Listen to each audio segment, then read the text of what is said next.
नमस्कार दोस्तों। तो आज की इस वीडियो में हम बात करेंगे कि डिपॉजिटरी और जो डिपॉजिटरी पार्टिसिपेंट्स हैं वो क्या होते हैं।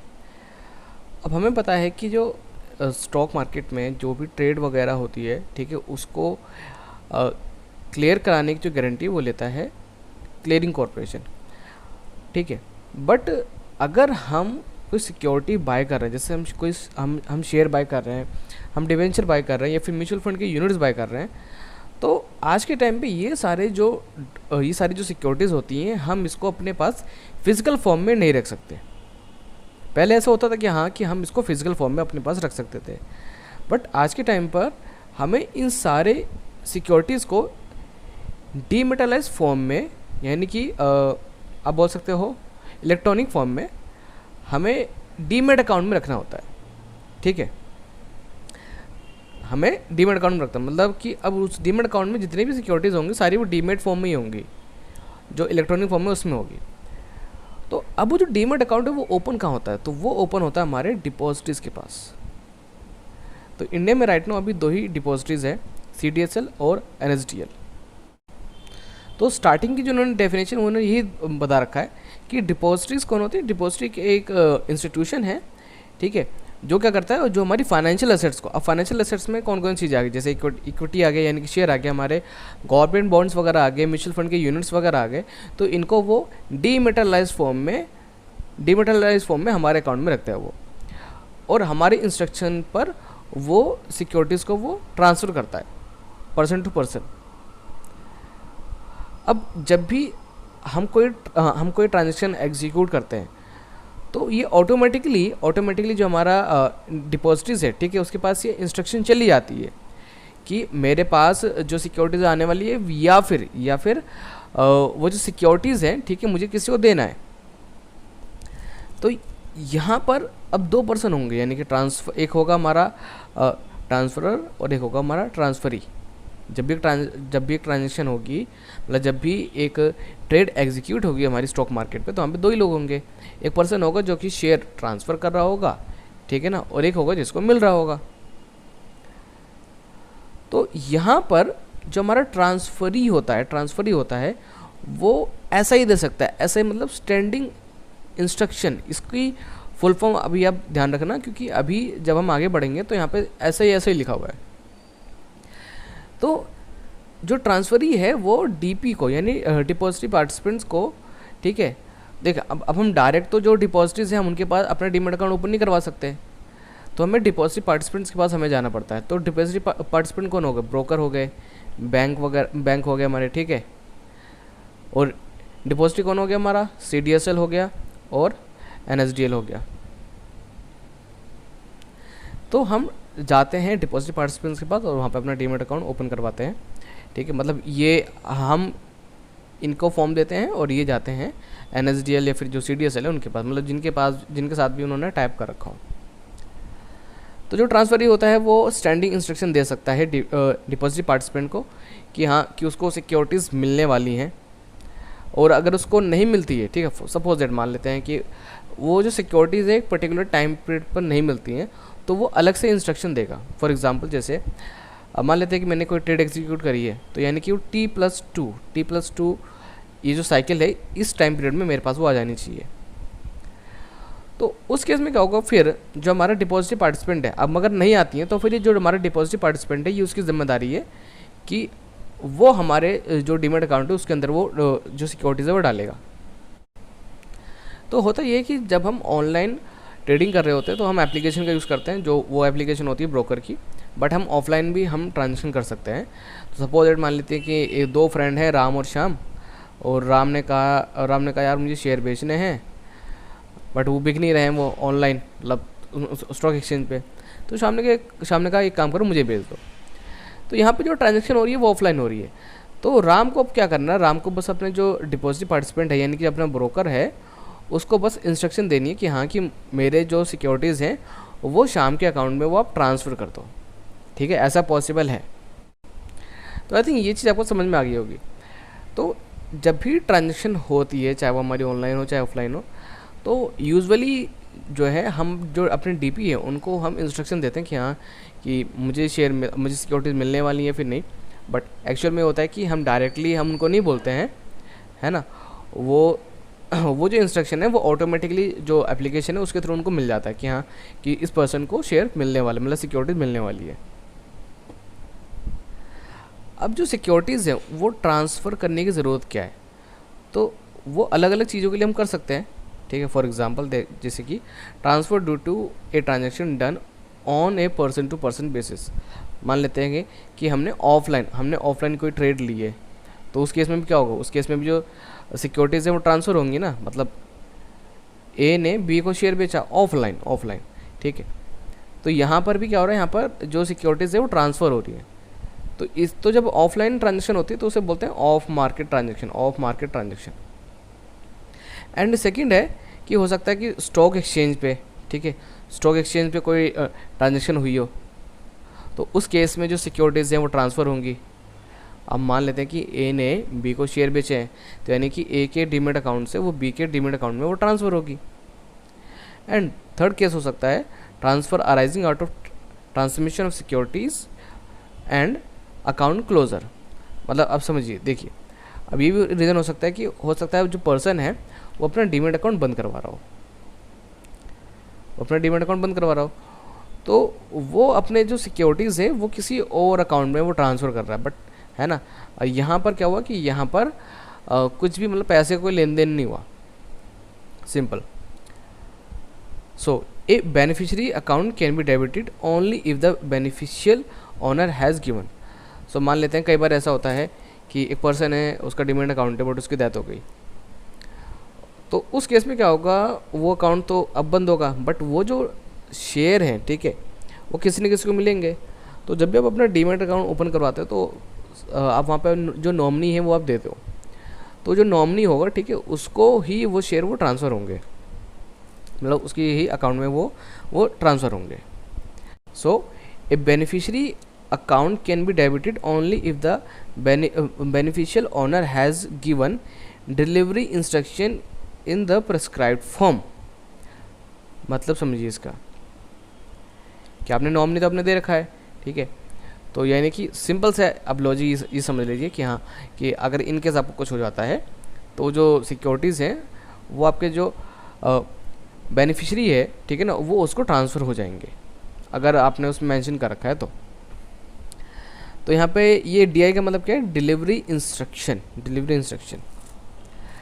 The DI for an off market trade और for a trade has to be clearly indicated in the form by making appropriately the form should be complete in all respects.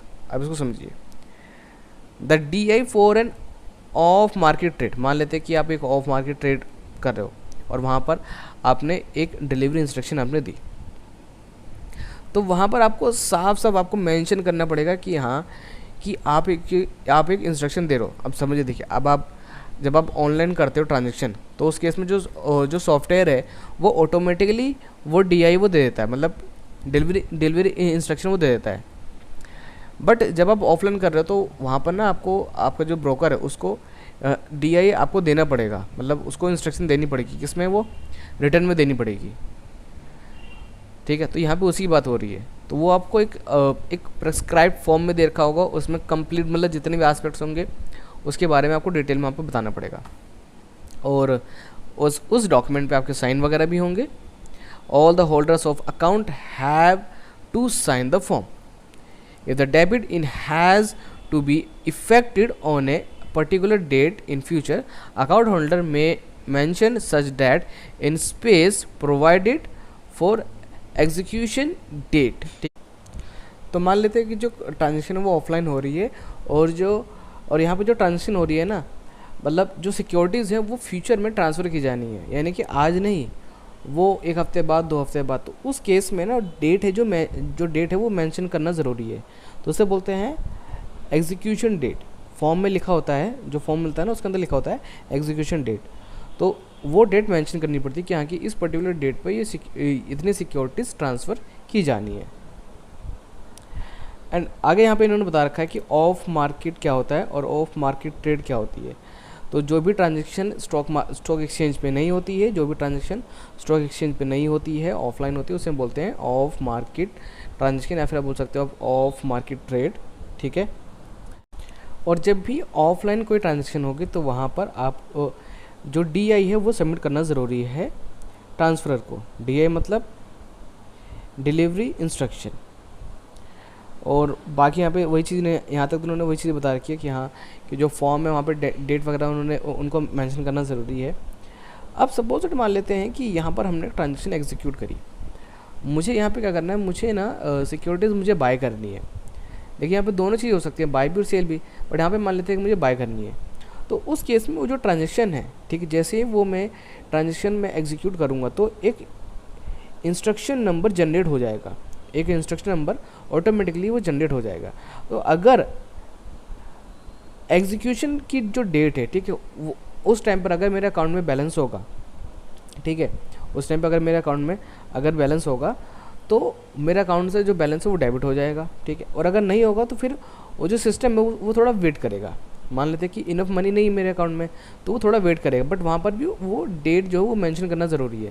देखो समझो कि जैसे हम ऑनलाइन ट्रांजेक्शन करते हैं, मतलब online अगर हम शेयर वगैरह हम बाय करते हैं, और मैं चाहता हूँ कि जो शेयर है, ठीक है, वो अभी मार्केट में चल रहा है 300 पे, मैं चाहता हूँ कि वो 320 पे वो बाय हो जाए, या फिर 310 पे वो बाय हो जाए। ठीक है। या फिर मुझे सेल करना है, तो वहाँ पर भी मैं जो अमाउंट है वो मैं सेट कर सकता हूँ। तो उस केस में क्या होगा कि सपोज अगर जैसे मैं बाय करना चाहता हूँ, तो फिर मेरा वो जो एप्लीकेशन है, ठीक है, वो ऑटोमेटिकली चेक करेगी कि मेरे अकाउंट में इनफ बैलेंस है या फिर नहीं। अगर है तो ट्रांजेक्शन एग्जीक्यूट हो जाएगी उसी टाइम पर, और अगर नहीं है तो फिर उस दिन, मतलब उस दिन का जो ट्रेडिंग टाइम पीरियड है उस दिन तक वो वेट करेगा। ठीक है। वो जो सॉफ्टवेयर है वो वेट करेगा। और अगर नहीं होगा, मान लेते हैं कि उस दिन मेरे पास बैलेंस रहा ही नहीं, तो वो जो ट्रांजेक्शन है वो क्या हो जाएगी, वो कैंसिल हो जाएगी। तो वही चीज़ की हम यहाँ बात कर रहे हैं, बट यहाँ पे हम बात कर रहे हैं ऑफलाइन की। ठीक है। एंड और जो हमारा ट्रांसफ़र ही होगा, ठीक है, उसके अकाउंट में ऑटोमेटिकली जो सिक्योरिटीज़ है वो आ जाएंगी। अगर एग्जीक्यूशन की जो डेट थी उस टाइम पर उसके अकाउंट में इनफ बैलेंस होगा तब। ठीक है। तो उसके अकाउंट में वो जो सिक्योरिटीज़ हैं वो आ जाएंगी। बट ध्यान समझिए कि यहाँ पर हम ऑफलाइन की बात कर रहे हैं, यहाँ पे हम ऑनलाइन की बात नहीं कर रहे, क्योंकि ऑनलाइन में तो टाइम लग जाता है, T+2 का जो साइकिल है वो फॉलो होता है। तो अगर वो ऑफलाइन हो रहा है, ठीक है, तो ऑटोमेटिकली उसके अकाउंट में आ जाएगा if SI were given to the DP at the time of account opening. ठीक है। अगर मान लेते हैं कि स्टैंडिंग इंस्ट्रक्शन दी गई थी जब अकाउंट ओपन हुआ था, is not given, transferee has to submit duly filled in receipt instruction SI form for every expected receipt. अगर SI अगर नहीं दिया गया है जब अकाउंट ओपन हुआ है, तो उस केस में जब भी कोई ट्रांजेक्शन होगी तो उसको RI कहते हैं, उसको देना पड़ेगा, यानी कि रिसीप्ट इंस्ट्रक्शन उसको देना पड़ेगा जब भी कोई ट्रांजेक्शन होगी तब। ठीक है। Exchange of money for the off market transaction are held it outside the depository system. अब देखिए, यानी कि मनी का जो एक्सचेंज होता है वो तो देखिए, वो जो DP वो तो मार्क करेगा नहीं, DP तो सिर्फ जो सिक्योरिटीज़ है बस उसको करेगा यहाँ से वहाँ बस। तो यहाँ पे उसी की बात हो रही है। A market trade is one that is settled through participation of a clearing corporation in the depository environment. The securities move through an account transfer. यानी सिंपल सा वही भी उन्होंने बताया कि जब भी कोई मार्केट में ट्रेड होगी, ठीक है, तो उस ट्रेड को सेटल कराने की जो गारंटी वो कौन लेता है, वो लेता है हमारा क्लियरिंग कॉर्पोरेशन। बट जो सिक्योरिटीज़ है उसको एक अकाउंट से दूसरे अकाउंट में डालना, उसकी वो जिम्मेदारी होती है डिपॉजिटरीज की। It is explain below. After the trade is executed by the broker on the stock exchange, the seller gives delivery instruction to his DP to move securities from his account to his broker. अब ये जो DP होती है, ठीक है, मतलब ये यहाँ DP कौन है हमारा, ये यहाँ पर है डिपॉजिटरी पार्टिसिपेंट। ठीक है। तो जो सेलर है वो क्या देता है, वो इंस्ट्रक्शन देता है अपने DP को कि हाँ की सिक्योरिटीज़ आप ट्रांसफ़र करो। बट एक्चुअल में होता ये है कि जब हम अगर ये ट्रांजेक्शन ऑनलाइन हो रही है तो जब हम फॉर्म ओपन करवाते हैं ना, तो यहाँ पे वहाँ पर हम ऑलरेडी वो हम टिक कर देते हैं। फिर मान लेते हैं कि हम ये जो इंस्ट्रक्शन है ना वो अपने ब्रोकर को पहले ही हम दे चुके होते हैं कि अगर मैं कोई बाय सेल वगैरह करूँगा तो आपके पास ये राइट है कि हाँ कि मेरे अकाउंट में से आप सिक्योरिटीज़ आप डाल सकते हो, निकाल सकते हो, अगर कोई ट्रांजेक्शन करता हूँ तब, ठीक है, ऐसे नहीं। एंड और अगर ऑफलाइन है तो उस केस में तो और उस केस में तो फिर उनको बताना पड़ेगा ना अलग से, क्योंकि अब उनको क्या पता कि हाँ कि मैंने किसी से ऑफलाइन मैंने डील करी है। तो जब मैं उनको बताऊंगा तो उनको पता चल जाएगा कि हाँ कि इस पर्सन ने डील करी है ऑफलाइन, तो इनकी जो सिक्योरिटीज़ है वो ट्रांसफ़र करनी पड़ेगी। And securities are transferred from brokers account to clearing agency on the basis of a delivery out instruction. तो जैसे कि जब हम क्लियरिंग कॉर्पोरेशन के बारे में हम पढ़ रहे थे तो हमको पता है कि जो सिक्योरिटीज़ हैं वो डायरेक्ट जो क्लाइंट है उसके पास नहीं जाता। यानी अगर ए और बी ने अगर कोई ट्रेड ली है तो ए के अकाउंट से डायरेक्ट बी में नहीं जाएगा। ए का जो ब्रोकर होगा, ठीक है, वो देगा क्लियरिंग कॉर्पोरेशन को, फिर क्लियरिंग कॉर्पोरेशन डालेगी इसके अकाउंट में। तो ये वही चीज़ यहाँ पे इन्होंने समझाई है। And on pay out securities are move from clearing corporation to buying brokers account, and buying broker gives instruction and securities move to the buyers account.